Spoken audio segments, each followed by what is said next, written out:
अगर कोई जब तक पूछे ना तब तक उसको कुछ मत बताओ, और अन्याय पूर्वक भी अगर पूछे तो मत बताओ। हाँ, अन्याय पूर्वक पूछना क्या है? कोई लाठी लेकर के थोड़ी खड़ा होगा कि चलो भागवत सुनाओ, नहीं सुनाओगे तो गोली मार देंगे, ऐसा तो नहीं होता। तो अन्याय पूर्वक अगर कोई पूछे तब भी उसे ज्ञानोपदेश नहीं करना चाहिए। अन्याय पूर्वक क्या है?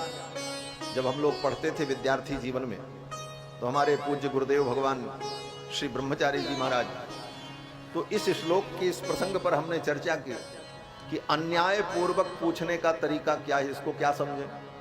तो गुरुजी हंसने लगे। गुरुजी ने एक उदाहरण दिया। गुरुजी अपने विद्यार्थी जीवन का उदाहरण देने लगे कि गुरुजी जब पढ़ाते थे, विद्यार्थी जीवन में पढ़ते भी थे पढ़ाते भी थे, तो जब पढ़ाते थे तो उस समय अयोध्या के एक पंडित जी, अब तो नहीं रहे और नाम मैं उनका नहीं लूंगा, तो वो भी आते थे। पढ़ना तो चाहते थे वो कि गुरुजी हमको कुछ सिखावें बतावें, लेकिन भीतर से अभिमान इतना ज्यादा था कि पूछते भी नहीं थे, छोटा बनना नहीं चाहते। तो करते क्या थे? बोले किसी दूसरे विद्यार्थी को सिखाते थे कि ये प्रश्न गुरुजी से पूछना, और तब पूछना जब मैं वहां रहूं, तो मेरा अभिमान भी बचा रह जाएगा कि मैंने तो पूछा नहीं, पूछा तो कोई दूसरा, और हम सुन करके जान जाएंगे। इस तरह अगर जानने की इच्छा है अन्याय पूर्वक, यही अन्याय पूर्वक। न्याय तो यह है कि गुरु के चरणों में जाकर के प्रणाम करो। गीता में भगवान कृष्ण कहते हैं तद विद्धि प्रणिपातेन परिप्रश्नेन सेवया।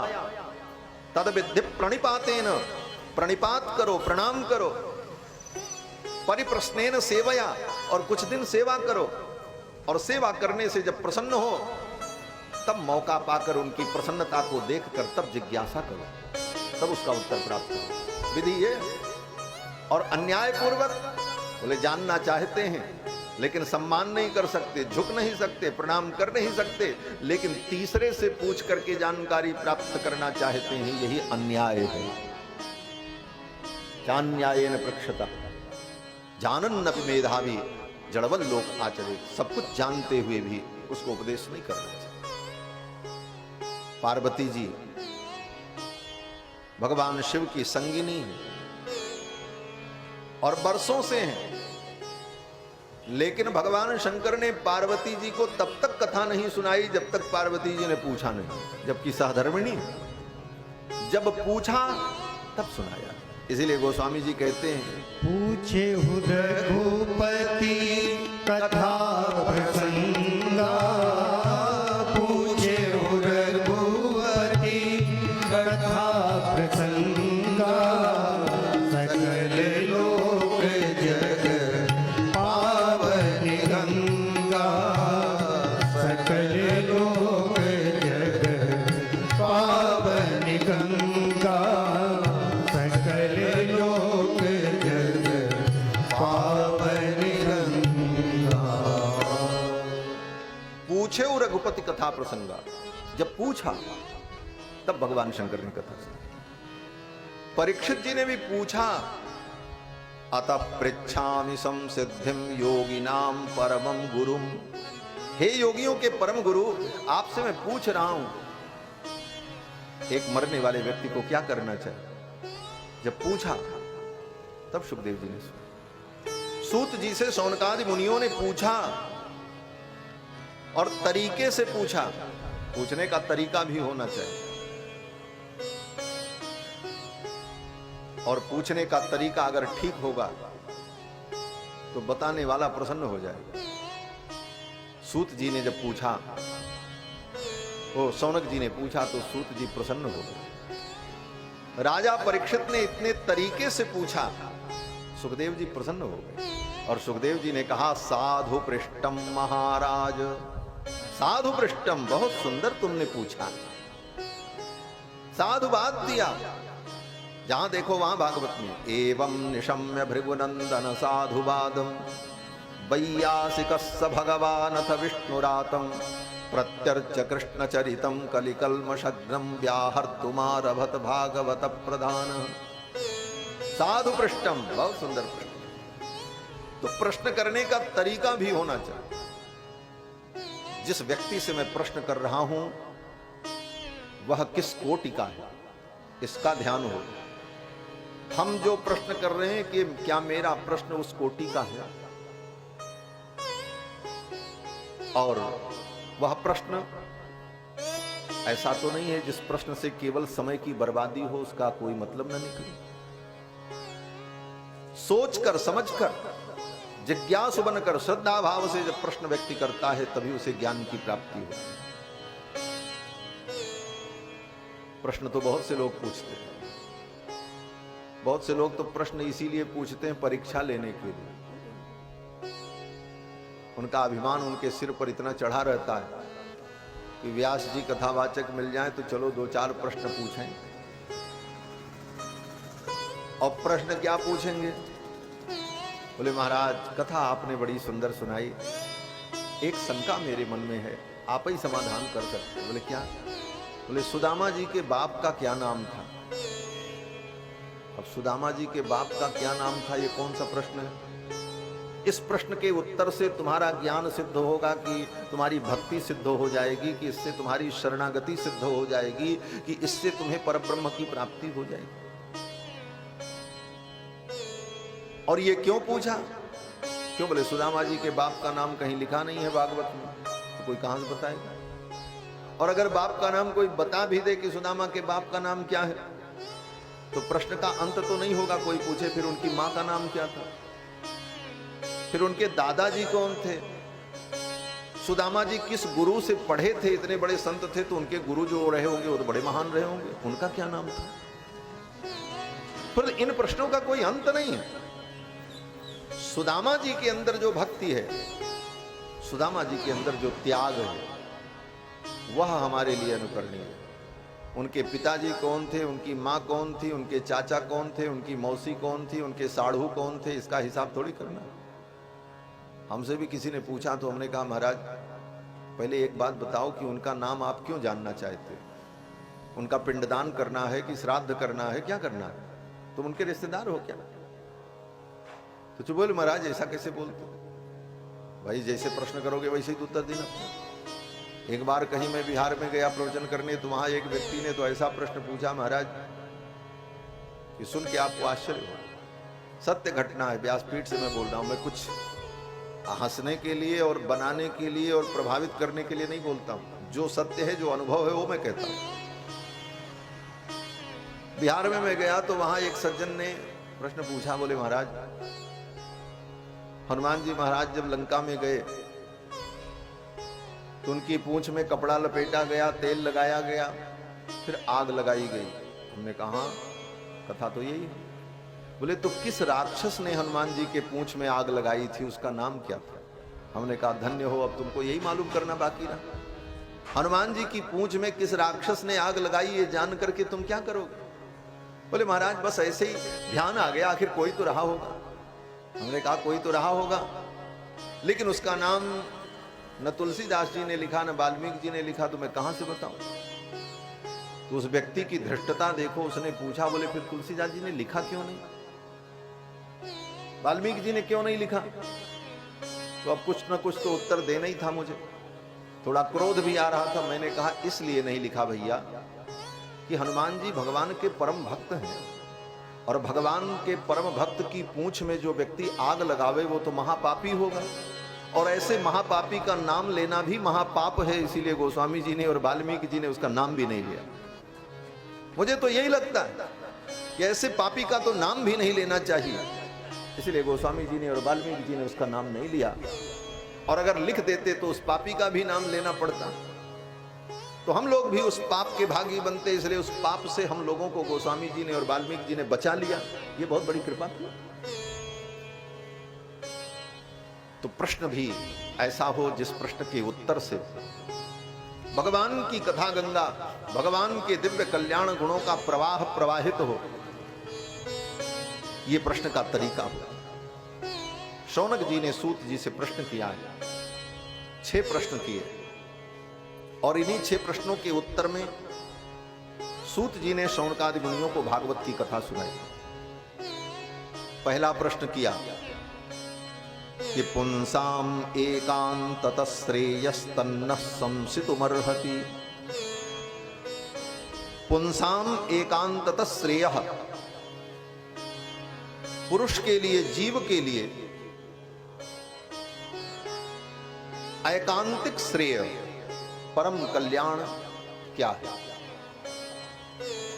जीव का परम कल्याण क्या है? श्रेय माने परम कल्याण, परम हित। जीव का परम हित क्या है, यह हम जानना चाहिए, पहला प्रश्न। और यह प्रश्न बड़ा गंभीर है। हम आप अपने जीवन में सब कुछ पढ़ने के बाद भी, वेद, उपनिषद और दुनिया की सारी पढ़ाई सब पढ़ करके भी इस बात को समझने की कोशिश नहीं करते कि हमारा श्रेय क्या है, हमारा परम कल्याण किसमें। और आज की आधुनिक पढ़ाई, बोले आधुनिक पढ़ाई में तो श्रेय को पूछने का कोई स्थान ही नहीं। सबसे पहले अपने जीवन में हमको इस प्रश्न का उत्तर पाना चाहिए कि हमारा परम कल्याण किसमें, हमारा परम हित किसमें है। जो हम कर रहे हैं इसमें हमारा परम हित है। हम 2 बित्ते जमीन के लिए मुकदमा लड़ रहे हैं, इसी से हमारा परम हित हो जाएगा सदा के लिए? सदा के लिए सुखी हो जाएंगे? कदापि नहीं। आज जितनी हम पढ़ाई पढ़ करके डिग्रियां प्राप्त कर रहे हैं, क्या इतने से हम सदा के लिए सब प्रकार से सुखी हो जाएंगे? सदा सर्वदा के लिए हम सुखी हो जाएं, परम श्रेय परम हित हमारा कैसे हो, इस पर विचार करना है। यह जीवात्मा का प्रथम प्रश्न है। और यह प्रश्न केवल मानव जीवन में ही मस्तिष्क में आ सकता है, पशु जीवन में नहीं आ सकता। इसीलिए मानव के लिए यह व्यवस्था है। और रही बात खाने पीने जीने की और मर जाने की, ये तो पशु कर ही रहा है और उतना मनुष्य भी कर रहा है। परम श्रेय क्या है, ये हम जानना। शौनक जी ने प्रश्न किया है, मुनिवर, पुंसाम एकांततः श्रेयः तन्नः संसितुमर्हति। पुरुष के लिए परम एकांतिक श्रेय, निश्चित कल्याण क्या है, ये मैं जानना चाहता हूं, आप इसका उपदेश करें। दूसरा प्रश्न किया, समस्त शास्त्रों का सार क्या है? अतः साधोत्र यत्सारम समुद्धृत्य मनीषया। शौनक जी कहते हैं, समस्त शास्त्र, 4 वेद, 6 शास्त्र, 18 पुराण, महाभारत, वाल्मीकि रामायण, अनेकानेक संहिताएं, अनेक उपपुराण, अनेक औपपुराण और अनेक बड़े बड़े निबंध ग्रंथ, इन सारे शास्त्रों का सार क्या है? ये दूसरा प्रश्न है।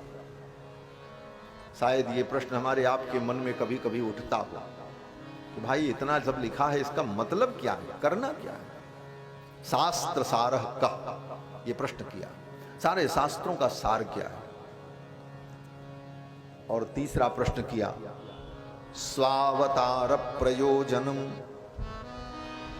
स्वावतार प्रयोजनम, भगवान के अवतार का प्रयोजन क्या है? भगवान अवतार क्यों लेते? और तीसरा प्रश्न, वो चौथा प्रश्न, किम कर्म, अवतार लेकर के भगवान कौन कौन से कर्म करते हैं? और पांचवा प्रश्न किया, केवताराश्च, भगवान के कितने अवतार हैं? और छठा प्रश्न किया कि धर्म कम शरणम गतः, धर्म किसकी शरण में रहता है? धर्म का भी आश्रय कौन है?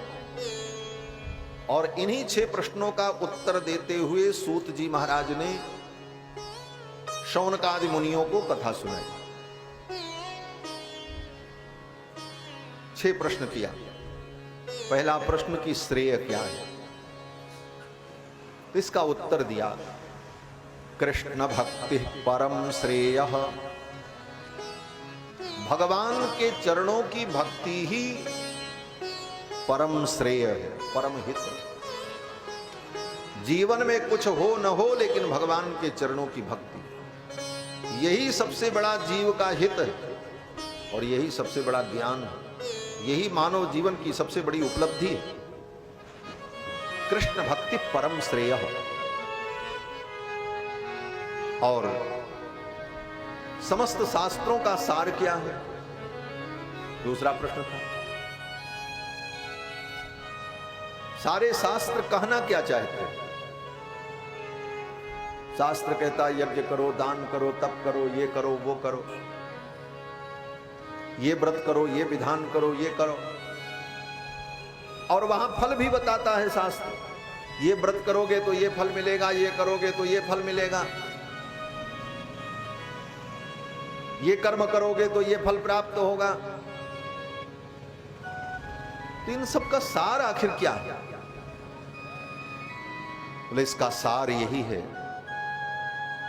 कि ये शास्त्र जिस किसी भी प्रकार से जीव को भगवान की ओर ले जाना चाहते,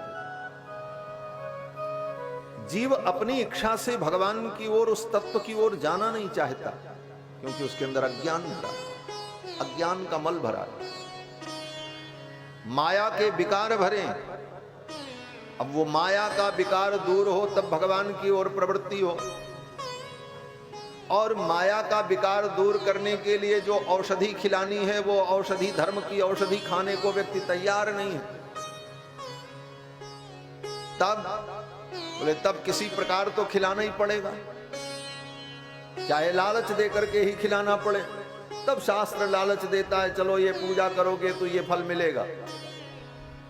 व्यक्ति उस लालच में, उस फल के लालच में उस पूजा को, उस कर्म को, उस व्रत को करना शुरू करता है। और जिस फल के लिए, जिन वस्तुओं की प्राप्ति के लिए लालच दिया गया, वो वस्तुएं तो उसे प्राप्त हो ही जाती हैं। जिन वस्तुओं की प्राप्ति का लालच दिखाया शास्त्र ने कि ये करोगे ये फल मिलेगा, वो वस्तु तुम्हें प्राप्त हो जाएगी, क्योंकि शास्त्र का विधान है। लेकिन वो शास्त्र का उद्देश्य नहीं है। शास्त्र का उद्देश्य ये है कि इस वस्तु के पाने के लालच में ये धर्म में प्रवृत्त हो और इसका अंतःकरण धीरे धीरे शुद्ध हो, तो ये परम तत्व को समझ जाएगा, आज नहीं कल समझेगा। उद्देश्य ये, यही शास्त्र का सार है। इसको ऐसे कहा